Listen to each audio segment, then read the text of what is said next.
faire appel au conseil. En matière de RH, le faible recours au conseil relève d'une particularité française.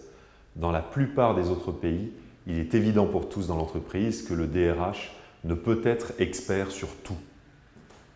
Le marché du conseil reste aussi très concentré sur les grandes entreprises à dimension internationale.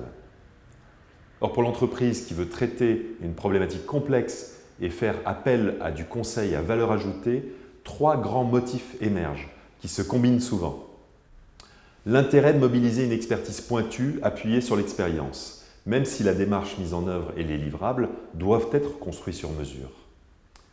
La volonté de s'ouvrir et de s'alimenter pour pouvoir innover, une volonté de sortir du cadre et d'aborder les enjeux essentiels pour le futur de l'entreprise avec une approche nouvelle et enrichie par rapport à ses approches habituelles. La nécessité de faire évoluer les relations et postures entre les acteurs internes. Introduire un acteur neutre est parfois la réponse la plus efficace. Comment réussir cet accompagnement? Notre expérience nous permet de formaliser 10 clés pour l'entreprise. Bien choisir le consultant. Ça peut paraître évident, mais tous les acteurs de ce marché ne se valent pas et le degré d'expertise est très hétérogène.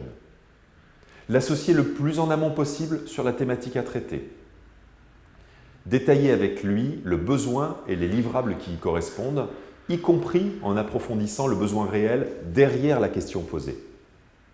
Être précis sur le transfert de compétences attendues de sa part. Consacrer tout le temps nécessaire à établir un diagnostic détaillé, ce n'est pas du temps perdu pour l'entreprise, mais au contraire une condition pour apporter ensuite les réponses pertinentes. Être flexible dans la méthode, tout en étant rigoureux sur les modes de fonctionnement adoptés avec le consultant. Accepter de lui ouvrir vraiment la porte, de livrer toute l'information et de prendre en compte un regard qui, par nature, est différent. Entrer avec le consultant dans une logique de partenariat et de co-construction. Il ne doit pas y avoir d'enjeu de pouvoir pour lui ni avec lui.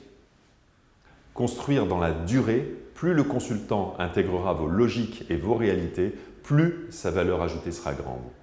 Et enfin, dernière clé, trouver du plaisir à travailler ensemble.